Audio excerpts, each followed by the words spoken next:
I just feel that obviously if we can heighten the awareness of women with regard to their personal safety and self-defense, that they're less likely to become a target for someone that's looking to either assault them and or rape them or do any of the above. You want to make sure that if they are going to be using these, they do it properly. So you actually hold these parties where, what do you bring in, a law enforcement officer, and they sort of demonstrate how to properly use a taser if you find yourself in that situation? That's correct, Karen. We actually bring in an instructor that's been Taser certified so that they can actually teach the proper manner in which to deploy the Taser, as well as safety that goes along with the Taser. And so you know how to do this yourself. Why don't you show us the proper way to handle and also use, if you need to, a Taser? Okay, sure. Basically, it's a one-handed type device, so the proper way to handle it is basically to hold it close to you with a distance that's safe, about 15 feet or less.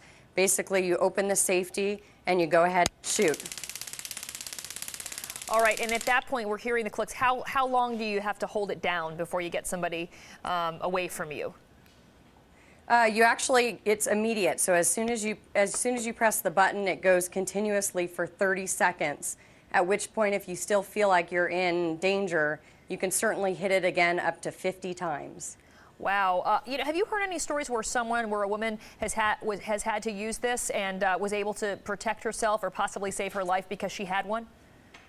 You know, I actually haven't heard anything because it's rather new on the market. I have yet to actually hear of somebody that's actually used it in protection of themselves. But I have a feeling as we continue to get it out in the hands of the public that we'll start hearing more and more stories about how something's been averted because of the use of their Taser. Mm-hmm.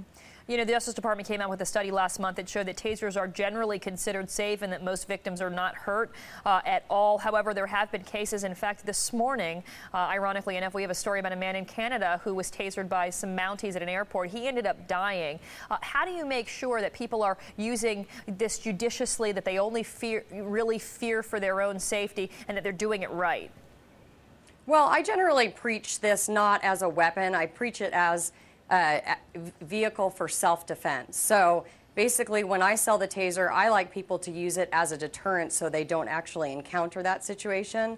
With regard to the lethalness of the unit, I've been tased myself, and I have not had any long-term effects from that. So without having proper knowledge of what that incident was in Canada, unfortunately, I can't speak to that, but I can tell you everyone that I've encountered that's been tased, there's been no long-term effects. They're legal in your state. There's about 10 states where they're not legal. I think we have them real quick. Hawaii, Massachusetts, Michigan, Rhode Island, New York, New Jersey, Wisconsin, and D.C. do not allow them. The other states actually do, and the model that you're selling is about $400. And as you say, it gives you peace of mind. You live alone, and you say that, you know, this is something that's helped you sleep better at night, right, Dana?